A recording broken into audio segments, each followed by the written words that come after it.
Here's the thing. Fine. Listen, I'm gonna be honest with you. I'm kind of retarded. In that. No. That's going to be a soundbite. They're going to put that to mariachi music. No. I might have to use the Elon Musk flamethrower to light the next joint. Almost 2,000 episodes of enthralling guests in a format that allows for unrestricted extended speech, unlike traditional TV interviews. The perfect recipe for endless viral clips, with the Joe Rogan Experience still the #1 podcast in the world, with an average of 11 million listeners. Plus an insane catalog that would take you 190 days of non-stop viewing to listen from #1 to present day. Here is the most iconically funny moments across its over 13-year span. The End of the World podcast in 2016 covered the Trump-Hillary election, with Bill Burr landing one of the best roasts Rogan has ever endured. By the way, dude, the elk's been delicious. Thank you. Does it make you more aggressive? What? Elk. No, Joe, you f***ing lunatic. Somebody gets in my face, that might cause me to get more lunatic. I eat a little bit of protein. You had to beat the fuck out of people for like 3 decades before you could like chill, smoke a little weed, put on your Little Rascals hat, and just fucking chill out. You don't understand. I love him to death. But this guy is the most testosterone fucking filled dude I've ever met. That's why I love him. I love him. He's like every guy I met in Boston fucking welded together. He's crazy. The Little Rascals hat will haunt me for the rest of my life. After roasting Rogan for his views on masks, stating that they're both not doctors, Burr effortlessly delivers a masterful joke about rollerblading and masks and roasts Rogan again. But even they say you shouldn't wear a mask unless you're treating a coronavirus patient. The World Health Organization. Yeah, but they didn't say that literally initially. They didn't say it initially. No, they didn't. They did, and then it gradually, and then wait, and then everybody wore the fucking masks. This is like rollerblading. Everybody fucking rollerbladed, and then there was that one fucking homophobic joke, and then everybody acted like they never did it. And then 100 million fucking rollerblades got thrown into the fucking ocean. We all wore masks, and then all of a sudden, people are fucking sitting there. What? You don't have the body type for it, dude. Your fucking knuckles would scrape on the ground, even with that extra 2 inches. With Joey Diaz's guttural voice, passion, and insane storytelling abilities, the man can turn hating ranch into verbal art. Wings must be done with blue cheese? Blue cheese, yeah, like the way they invented in Buffalo, New York. If you're going to do something original, do it original. You're going to show up with that ranch that smells like somebody's ass. You ever smell They're saying fucking that ranch? ranch is starting to replace ketchup. Yeah, that's in good. lot If of you're a ways. fucking hillbilly and you want to taste the ass in your mouth all fucking day. I hate that fucking ranch shit. Don't put it close to me. Don't put it around me. It's either blue cheese with wings or go fuck your mother. That's the next shirt, all right? Please. You're going to give me a fucking rant. Tim Dillon's brutally honest rants go viral every appearance, this time landing a Carlin-esque joke on society. Than America, because we're a crazy country full of crazy people, and everybody's just trying to suck the last few dollars out of this bloated pig corpse of an empire before the end. And I'm no different. Watch my special and subscribe to my pod. What am I going to fucking sit here? What am I going to go preach on a fucking mountain? We got to make a little money here. But make no mistake, I mean, if I'm wrong, and I'd love to be wrong, but if your attitude or your idea is that the population's going to get smarter, healthier, and more adept at problem solving, you're on crack.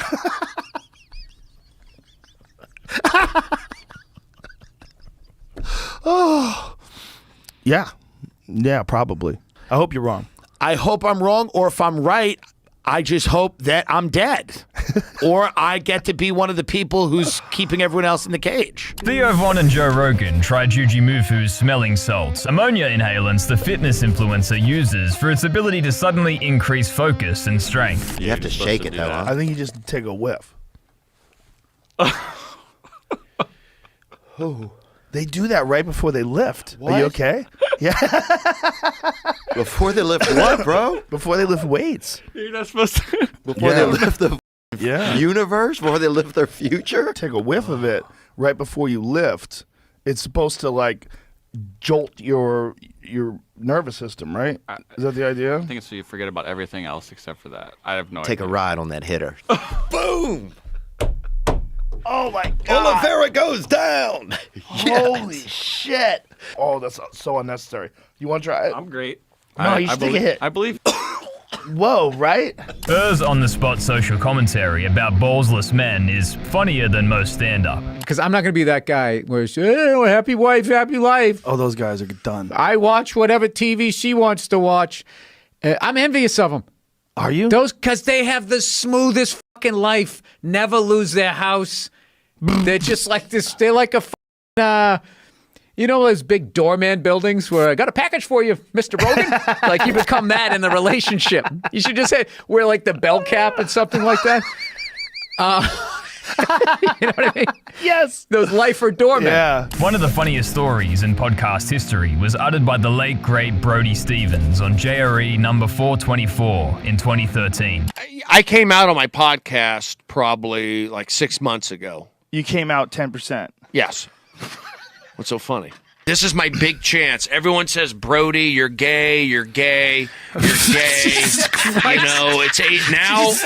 I'm in a room in Thailand. Oh my god. And you're like, I'll show you. Or making fun of Brody. And you know what? I don't need to go into detail, but I pushed it to the limit. I went as far as I could go.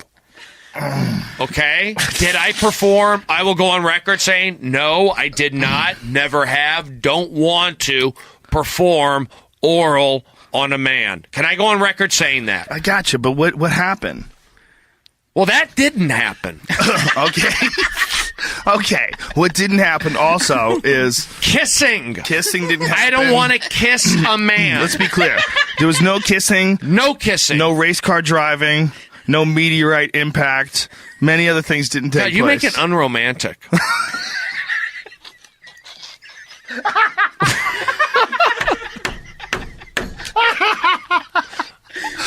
If you haven't heard of comedian Miss Pat, this will catch you up to speed. I tell a bit on stage. I said something about a big dick black man that can't read. They puts it down. They have all the women.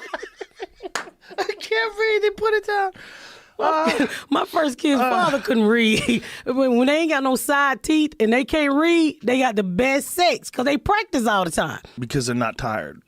Because they practice. All they do is practice on women. I mean, my husband got to go to work, Joe. He ain't got time to be flipping me over, slapping me across the head.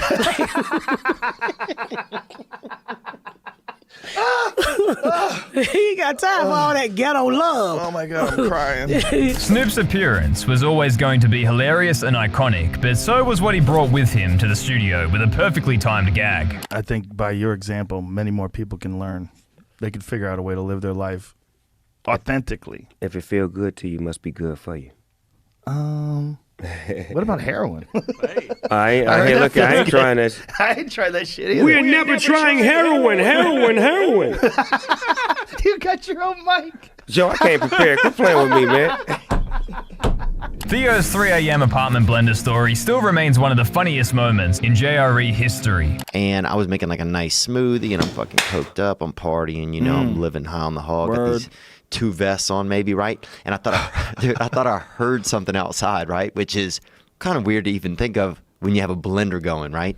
So I leave out of my apartment to go in the hallway, lock myself out with the blender going. Now I have to go to my landlord, dude, who lives right down the hall. Oh, no. And tell him, like, hey, man. 2:30 in the morning. I got locked out. And the blender's on, son. Oh, my God. He must have hated you. And I didn't know what to say. I told him that I was throwing a late Christmas party, dude. It was fucking end of January. How old were you at the time? Huh? Oh, this is 2.5 years ago. So I was 35. Bro, so he comes back to my apartment, right? He's fucking pissed. He unlocks the door. There's nobody in there. How long did you live there for? I still live there. Whoa. Yeah, we've patched. I mean, we've kind of, you know, like I've caught him doing some things. So I think Paleontologist Trevor Valle brutally destroys an internet theory that disproves dinosaurs. Joseph Leidy, who several years later declared them to be from an ancient, extinct Trachodon dinosaur, which, beyond ironic... So that's because we can do things like look at modern analogs and see how teeth are f***ing made. We know if it's a predator or if it's prey. We know if it's an herbivore or a carnivore. We know how teeth are f***ing built. The highest viewed guest of all JRE with 67 million views on a single episode. The sheer volume and nonchalance of Elon's flamethrower debacle certainly wasn't something you hear every day. We should do a flamethrower. Does anybody tell you no? Does anybody go, Elon, maybe for yourself, but selling a flamethrower, the liabilities, all the people you're selling this device to, what kind of unhinged people are going to be buying a flamethrower in the first place? Do we really want to connect ourselves to all these potential arsonists? Yeah, it's a terrible idea. Terrible. Shouldn't buy one. I said don't buy this flamethrower. Don't buy it. Don't buy it. That's what I said. But still, people bought it. Yeah, there's they're not gonna nothing I listen. could do to stop them. If you I build could it, not they will stop come. them. I said don't buy it. It's a bad idea. How many did you make? It's dangerous. It's wrong. Don't buy it. And still, people bought it. I just couldn't stop them. How many did you make? 20,000. And they're all gone. In 4 days? They sold out in 4 days. A choice between manhood and eyesight leads to a classic joke by Greg Fitzsimmons. To a lot of guys, like if you had to choose between being blind or having your dick break, where your dick can never get it up again, Oh, no question. what would you say? Give me the fucking stick and the dog.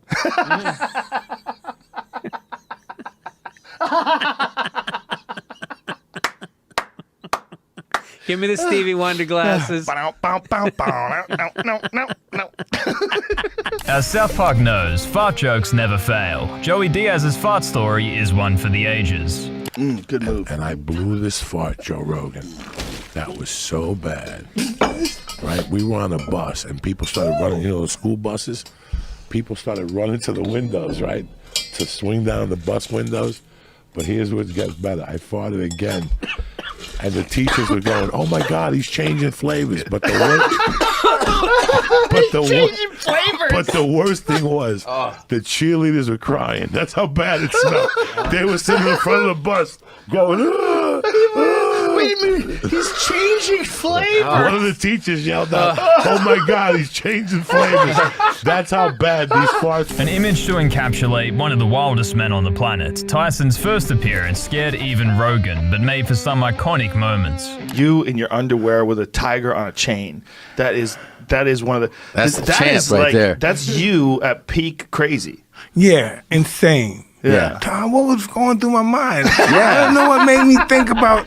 My friend said, "Mike, you can get some awesome animals," and I'm thinking, "Really? Are you serious?" Steve-O details one of his substance charges from his wilder days, and of course, who else would be renting this? And so they pull out a bag of cocaine and they re-arrest me at the jail. Oh my God! So I'm in, so I'm in there for like 3 days or something, and it's on the news, and the apartment building's fucking over me, even though I rented 4 apartments in the building. Why did you rent 4? Because one was a skate park.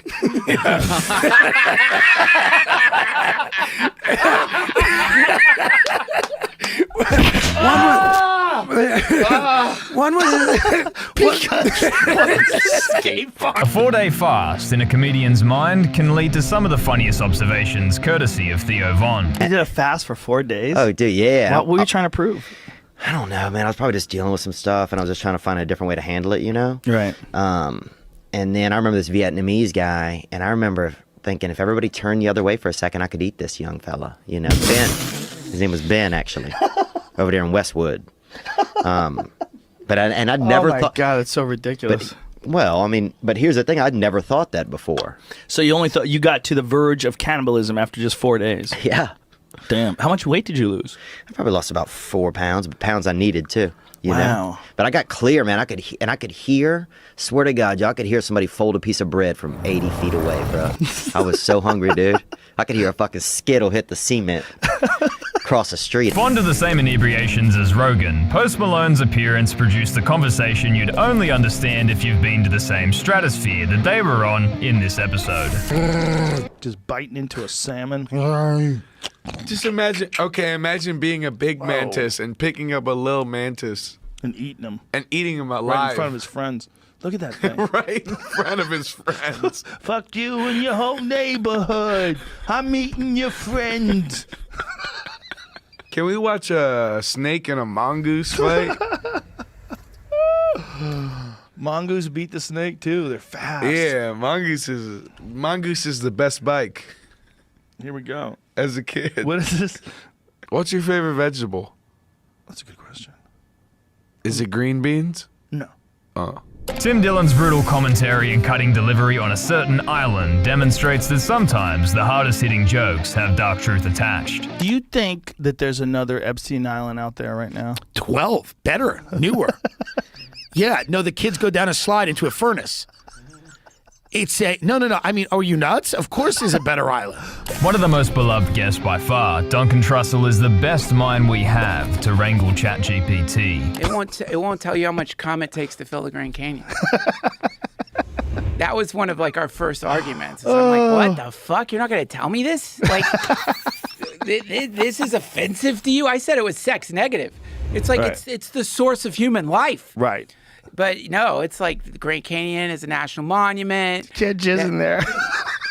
Yeah, you can't fill it up with jizz. A dose of the early days of the podcast and its loose but wild charm, as demonstrated by the show's sponsor at the time, Joe's Volcano. We are sponsored by the Fleshlight, and this is the butthole version. Show up with a box with an asshole in it. This is a solid product, and this product comes under a lot of unnecessary heat, in my opinion. You hear it, the iTunes folks. It's a plastic bag, and if you suck out enough, you can see aliens. You know, heroin seems to be okay for musicians. Did you see it kills you, though. Salad at Olive Garden. Brian, you had to. I went to the Olive Garden last night. Another fucking impromptu Olive Garden reference. I want to take you to the Olive Garden. And to cap it all off, the biggest podcast in the world, epitomized by the most sued man in the world. And thank you for watching. Hey, listen, bitches, you may force feed Eddie Bravo a bunch of CNN Fox News shit every morning, but you're getting the Joe Rogan experience up your fucking ass. Whoa. Holy Jesus shit. Christ. That was amazing. My father was tortured for 100 years for this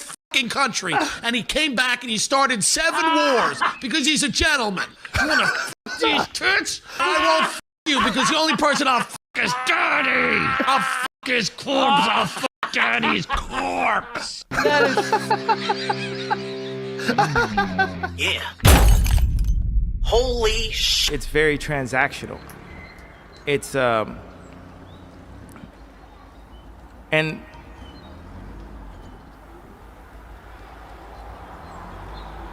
I just said a prayer.